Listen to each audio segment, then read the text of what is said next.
सभी भक्तों को श्री शिवाय नमस्तोभ्यम। हर हर महादेव। ओम नमः शिवाय। जय महाकाल। शिवाय नमः। ओम। तो आज हम श्री शिव महापुराण कथा के 22वें अध्याय जो कि वित्तेश्वर संहिता में बताया गया है उसका वर्णन करेंगे, उसको पढ़ेंगे।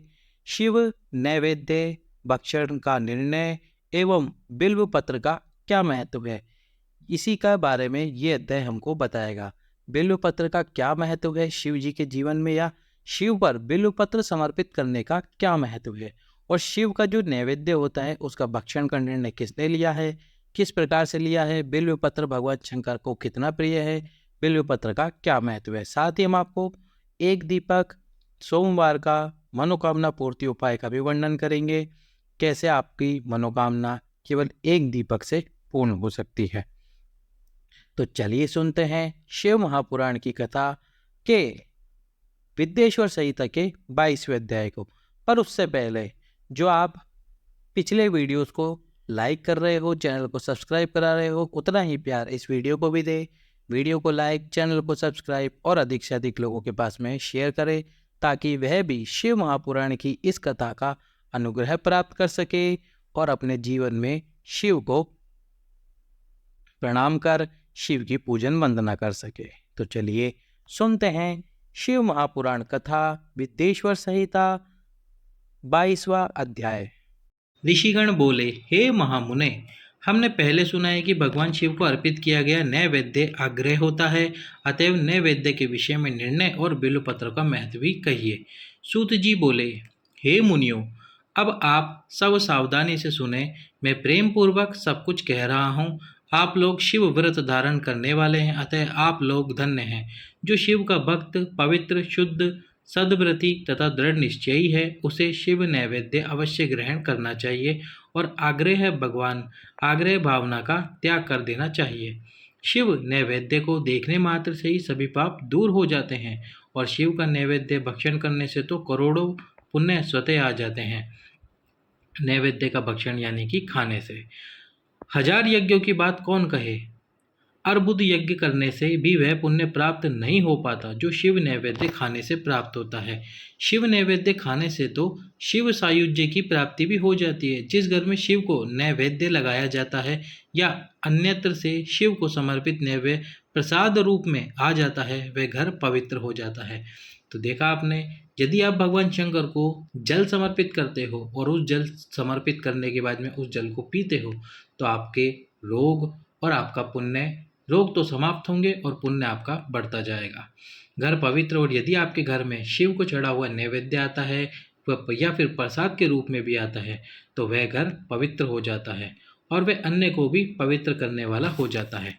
आए हुए शिव नैवेद्य को प्रसन्नता पूर्वक सिर झुकाकर ग्रहण करके भगवान शिव का स्मरण करते हुए उसे खा लेना चाहिए। आए हुए शिव नैवेद्य को दूसरे समय में ग्रहण करूंगा, ऐसी भावना करके जो मनुष्य इसे ग्रहण करने में विलंब करता है उसे पाप लगता है। जिसमें शिव नैवेद्य ग्रहण करने की इच्छा उत्पन्न नहीं होती, वह महान पापी होता है और निश्चय रूप से नरक को जाता है। हृदय में अव्यवस्थित शिवलिंग या चंद्रकांता मणि से बने हुए शिवलिंग अथवा स्वर्ण या चांदी से बनाए गए शिवलिंग को समर्पित किया गया नैवेद्य शिव की दीक्षा लिए भक्त को खाना ही चाहिए, ऐसा कहा गया है। इतना ही नहीं, शिव दीक्षित भक्त समस्त शिवलिंगों के लिए समर्पित महाप्रसाद रूप शिव नैवेद्य को खा सकता है। अब आप पूछेंगे, शिव नैवेद्य क्या होता है? शिव नैवेद्य वही होता है जो हम भगवान शंकर को समर्पित करते हैं। यदि आप जल समर्पित कर रहे हैं तो वह भी नैवेद्य है, दूध समर्पित कर रहे हैं वह भी नैवेद्य है। तो इस प्रकार से जो भी हम वस्तु समर्पित करते हैं वो शिव नैवेद्य कहलाता है, और यदि आप उसे ग्रहण करते हैं तो आप पुण्य को प्राप्त करते हैं, रोगों से मुक्त होते हैं, जैसा कि हमें शिव महापुराण की विद्येश्वर संहिता का 22वां अध्याय बता रहा है। जिन मनुष्य ने अन्य देवों की दीक्षा ली है और शिव भक्ति में भी अनुरक्त रहते हैं, उनके लिए शिव नैवेद्य के भक्षण के विषय में निर्णय को प्रेम पूर्वक आप सब सुने। हे ब्राह्मणों, शालग्राम में उत्पन्न शिवलिंग, रसलिंग या पारदलिंग, पाषाणलिंग, रजतलिंग, स्वर्णलिंग, देवों और सिद्ध मुनियों के द्वारा प्रतिष्ठित शिवलिंग, केसर के बने हुए लिंग, स्फटिकलिंग, रत्नलिंग और ज्योतिर्लिंग आदि समस्त शिवलिंगों के लिए समर्पित नैवेद्य का भक्षण करना चंद्रायण व्रत के समान फल देने वाला है। यदि ब्रह्म हत्या करने वाला भी पवित्र होकर शिव का पवित्र निर्माल्य धारण करता है, यानी कि यदि आप शिव जी पर चढ़ा हुआ बेलपत्र भी खाते हो तो आपको उस बेलपत्र का पुण्य प्राप्त होता है, और साथ ही साथ में वह बेलपत्र आपके रोगों को समाप्त करता है। तो एक बेलपत्र भगवान शंकर पे समर्पित करके प्रतिदिन खाना प्रारंभ कीजिए आपके रोगों की मुक्ति के लिए भगवान कुंदकेश्वर महादेव के नाम से, और उसे खाता है उसके संपूर्ण पाप शीघ्र ही नष्ट हो जाते हैं। जहाँ चंड का अधिकार हो वहाँ शिवलिंग के लिए समर्पित नैवेद्य का भक्षण मनुष्य को नहीं करना चाहिए। जहाँ चंड का अधिकार ना हो वहाँ भक्ति पूर्वक भक्षण करना चाहिए। पांडलिंग, लोहलिंग, सिद्धलिंग, स्वयंभुलिंग और अन्य समस्त प्रतिमाओं में चंड का अधिकार नहीं होता। जो विधि पूर्वक शिवलिंग को स्नान कराकर उस स्नान जल को 3 बार पीता है उसके समस्त पाप शीघ्र ही नष्ट हो जाते हैं। तो आप देख सकते हो, जब आप भगवान शंकर को स्नान करा दो, स्नान कराने के बाद में यदि आप उस जल को 3 बार आचमन कर लेते हो, पी लेते हो, तो आपके सारे पाप नष्ट हो जाते हैं, आपके सारे रोग समाप्त होते हैं। यदि आप भगवान शंकर पे जल समर्पित करके उस जल को 3 बार आचमन करते हो, तो 3 बार आचमन करना प्रारंभ कीजिए प्रतिदिन भगवान शंकर के शिवलिंग पे जो जल आप समर्पित कर रहे हो, और जल समर्पित करके उस जल को पीना शुरू कीजिए, जैसे कि शिव महापुराण की ये कथा हमें बता रही है और आप देख रहे हो। जो विधि पूर्वक शिवलिंग को स्नान कराकर उस स्नान जल को 3 बार पीता है उसके समस्त पाप शीघ्र ही नष्ट हो जाते हैं। चंड के द्वारा अधिकृत होने के कारण आग्रह शिव नैवेद्य पत्र, पुष्प, फल और जल ये सब शालिग्राम शिला के स्पर्श से पवित्र हो जाते हैं। हे मुनीश्वरों, शिवलिंग के ऊपर जो भी द्रव्य चढ़ाया जाता है वह आग्रह है, और जो लिंग के स्पर्श से बाहर है उसे अन्यत्र पवित्र जानना चाहिए। हे मुनि श्रेष्ठो, इस प्रकार मैंने शिव नैवेद्य का निर्णय कह दिया। अब आप आदर पूर्वक सावधानी से बिल्व पत्र के महात्म्य को आदर पूर्वक सुने, यानी कि बेल पत्र के महत्व का वर्णन अब हमें पता चलेगा। बिल्व वृक्ष तो महादेव स्वरूप ही है, यानी कि बेल पत्र का जो वृक्ष है महादेव का स्वरूप ही है। देवों के द्वारा भी इसकी स्तुति की गई है, अतः जिस किसी प्रकार से उसकी महिमा को कैसे जान सकते हैं। संसार में जितने भी प्रसिद्ध तीर्थ है वे सब तीर्थ बिल्व के मूल में निवास करते हैं, यानी कि संसार में जितने भी तीर्थ है वो सारे के सारे तीर्थ बेलपत्री की वृक्ष में, ये बेलपत्री के वृक्ष की जड़ में निवास करते हैं, क्योंकि बेलपत्री की वृक्ष की जड़ में भगवान शंकर और माँ आद्य शक्ति का स्थान होता है। जो पुण्य आत्मा बिल्व वृक्ष में मूल रिंग रूपी अवयव भगवान महादेव की पूजा करता है वे निश्चित रूप से शिव को प्राप्त कर लेता है। जो प्राणी बिल्व वृक्ष के मूल में शिव के मस्तक पर अभिषेक करता है वह समस्त तीर्थों में स्नान करने का फल प्राप्त कर पृथ्वी पर पवित्र हो जाता है। जो प्राणी बिल्व वृक्ष के मूल में शिव जी के मस्तक पर अभिषेक करता है वह समस्त तीर्थों में स्नान करने का फल प्राप्त कर पृथ्वी पर पवित्र हो जाता है। इस बिल्व वृक्ष के मूल में बने हुए उत्तम थाले को जल से परिपूर्ण देखकर भगवान शिव अत्यंत प्रसन्न होते हैं।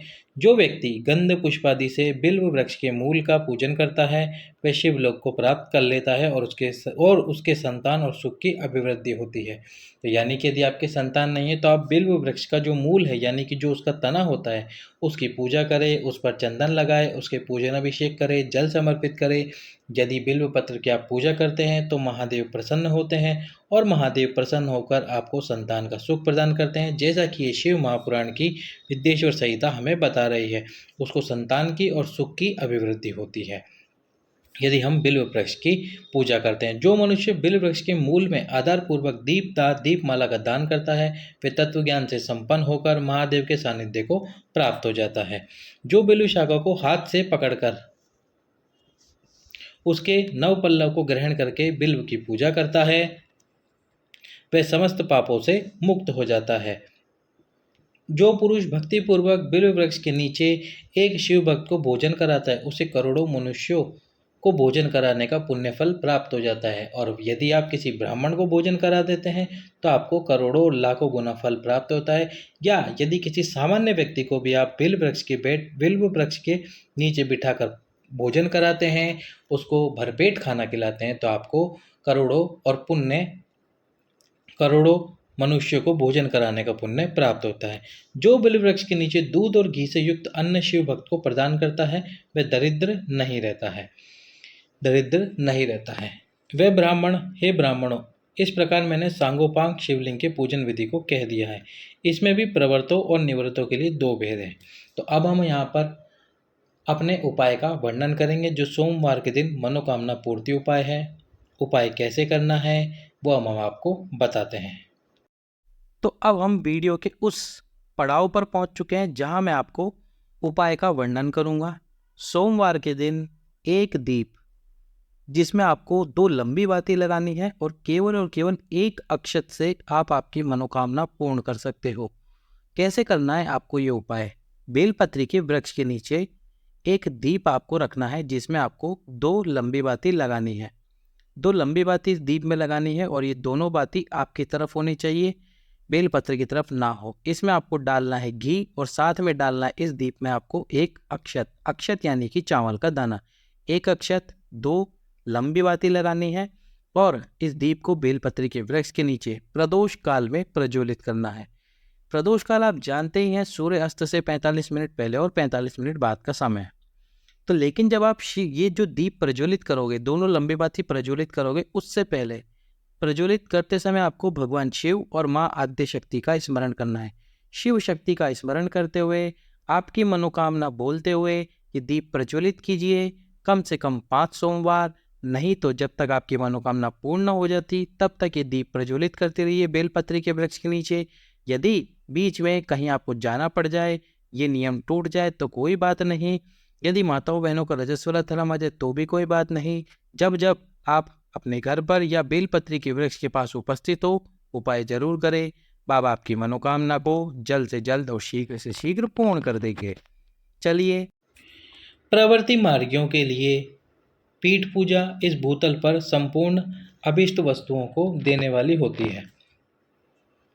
पुरुषों को चाहिए कि सुपात्र गुरु के आदि के द्वारा ही सारी पूजन संपन्न करे। शिवलिंग का अभिषेक करने के पश्चात अघहनी अन्न से नैवेद्य लगाना चाहिए।